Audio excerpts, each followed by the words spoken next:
Bonjour, dans cette vidéo, je vais vous expliquer en gros l'exercice numéro 14 que vous allez devoir effectuer. Son objectif, c'est d'utiliser des variables de type tableau et d'utiliser les avantages qu'il a. Et pour ceci, on va imaginer ça avec un triabule. Alors, au départ de l'exercice, première chose que vous devez faire, vous devez demander à l'utilisateur d'introduire 4 chiffres. Et puis, ces 4 chiffres, ils doivent être compris entre 1 et 6. Donc, systématiquement, s'il n'est pas introduit, vous allez demander directement à l'utilisateur de le réintroduire de manière correcte. Donc, ce qu'il faut faire, c'est utiliser une boucle et d'introduire la variable dans le tableau dans la case 0. Donc, votre compteur va se trouver dans la case 0. Vous allez introduire la valeur. Si l'utilisateur n'a pas introduit la bonne valeur, vous allez redemander ici la valeur jusqu'à ce que ça soit correct. Au moment où elle est correcte, vous allez passer à... Votre compteur va s'incrémenter de 1. Et du coup, vous allez demander la valeur de la case numéro 1. Vous allez demander autant de fois qu'elle n'est pas correcte. Et ensuite passer à la 2 et la 3. Une fois que l'utilisateur a introduit les 4 valeurs de votre variable tableau, vous allez devoir effectuer un triabule. Et pour ça, il va à nouveau falloir utiliser les avantages du tableau, c'est-à-dire ces positions ici, et grouper ça avec des boucles. Alors, je vais vous expliquer maintenant comment fonctionne le triabule. Et après, à vous de faire un structogramme à partir de ceci. Donc là, il y a un travail de réflexion assez conséquent pour essayer de faire un code qui est très très petit. Donc il va être relativement petit parce qu'on va tourner avec des boucles et puis on va remplir. La même chose va se faire sur la case 1, la 2, la 3, la 4. Donc c'est assez facile de tourner rapidement. Donc on va donner l'indice 0, l'indice 1, l'indice 2, l'indice 3 et comme ça, on n'a pas besoin de taper 4 fois le même code. Voilà.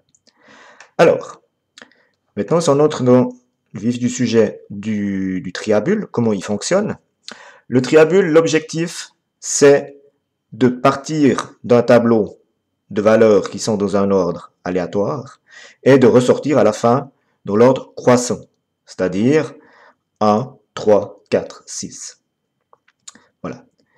Alors, pour nous, c'est facile de le faire rapidement. Maintenant, il faut trouver un moyen de le faire pour la machine. Alors, l'idée est la suivante. On va avoir notre tableau, dans ce cas-là, de 4 valeurs. Si on faisait un tableau de 10 valeurs, le code que vous auriez fait, on pouvait le réutiliser tel quel. Il suffit juste de donner le nombre nombre maximum de cases de votre tableau. Vous le changez de 4, enfin, de la référence 3, donc 4 cases, vous mettez 10 cases et c'est bon. Ce sera exactement le même code. Si vous voulez un tableau de 100 valeurs, votre code ne changera pas. Vous changez juste le nombre de fois que la boucle fait le travail. Donc c'est pour ça que c'est très intéressant d'utiliser les tableaux et les boucles. Alors, vous devez utiliser un tableau et une variable qui va se trouver à l'extérieur. Et dans ce cas-là, la variable, on va l'initialiser à la valeur 0. Voilà. Ensuite, on initialise la valeur ici à 0 au départ de votre code. Et puis, on va travailler par section. C'est-à-dire qu'on va regarder dans la case ici. Donc, on va pointer sur la case 0 et on va se dire la case 0 et la case qui est juste en dessus, donc la case 0 plus 1, est-ce qu'elles sont dans le bon ordre? Et dans ce cas-là, non. Alors, si c'est pas dans le bon ordre, si on dit non, on met ceci à 1 pour dire attention, il y a une erreur. Donc non, c'est pas dans le bon ordre. Et on croise ces deux valeurs. C'est-à-dire qu'on met le 3 ici et le 6 se déplace là. Puis ensuite, on va lire ces deux valeurs ici. C'est-à-dire maintenant le 6 et le 4. Et on dit, est-ce que 6 est plus petit que 4? Non. Si c'est non, on les croise. Donc on va avoir 4 qui vient ici et le 6 qui sera ici. Et ensuite, on regarde la fenêtre des cases 2 et la case 2 plus 3, 2 plus 1, c'est-à-dire la 3. Et puis, on refait le test ici. Est-ce que 6 est plus petit que 1? Non, on les croise. Donc, on associe. Chaque fois que je dis non, je remets ici la case qui est là à 1. Dans ce cas-là, elle était déjà. Une fois que je suis arrivé au bout, ce que je fais, c'est que je me dis, est-ce que ici, c'est 1 ou est-ce que c'est 0? Dans ce cas-là, c'est 1, c'est-à-dire qu'il y a eu un problème, j'ai dû croiser, donc je recommence tout le cycle. Je recommence par mettre IV validation à 0, et puis je recommence. Est-ce que 3 est plus petit que 4? Oui. Je laisse tel quel. Ensuite, je me décale, je prends la fenêtre ici. Est-ce que la case 1 et la case 1 plus 1, c'est-à-dire 2, sont dans le bon ordre? Est-ce que 4 est plus petit que 1? Non. Attention, je mets ici la variable à 1. Et je croise, je mets le 1 ici, et le 4 va venir ici. Et ensuite, je refais dans la même fenêtre ici. Est-ce que 4 est plus petit que 1? Ben non. Est-ce que 4 est plus petit que 6? Excusez-moi. Est-ce que 4 est plus petit que 6? Ben c'est oui. Donc, je mets le 4 ici et le 6 là. Excusez-moi, j'ai regardé cette ligne-là et pas celle-là. Donc, c'était joli. Voilà. Ensuite, on regarde. Est-ce que j'ai eu une validation? Oui. Donc là, attention, je dois recommencer. Donc, je recommence. Je mets la validation à 0 et je recommence. Est-ce que cette portion-là, c'est dans le bon ordre? Non.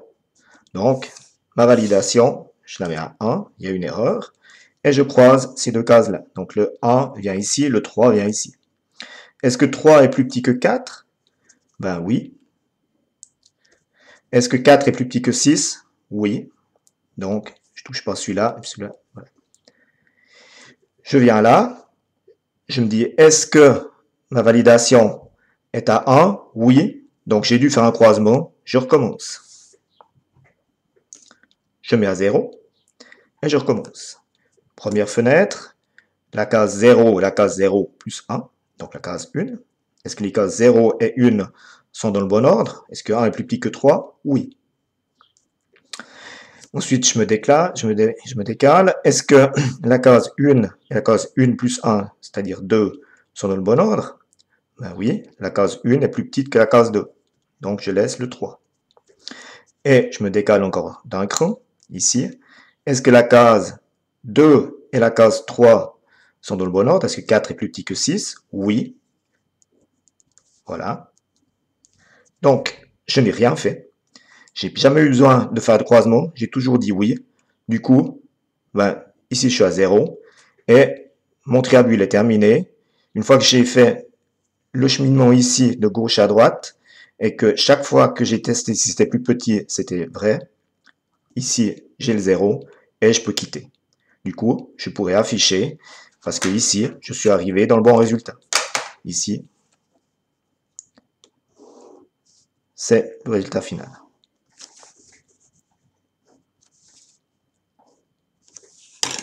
Voilà. Voilà notre triabule. Donc, vous allez devoir maintenant mettre ça sous forme de structogramme et ensuite passer au code en C. Voilà. Je vous souhaite un bon travail et une bonne journée.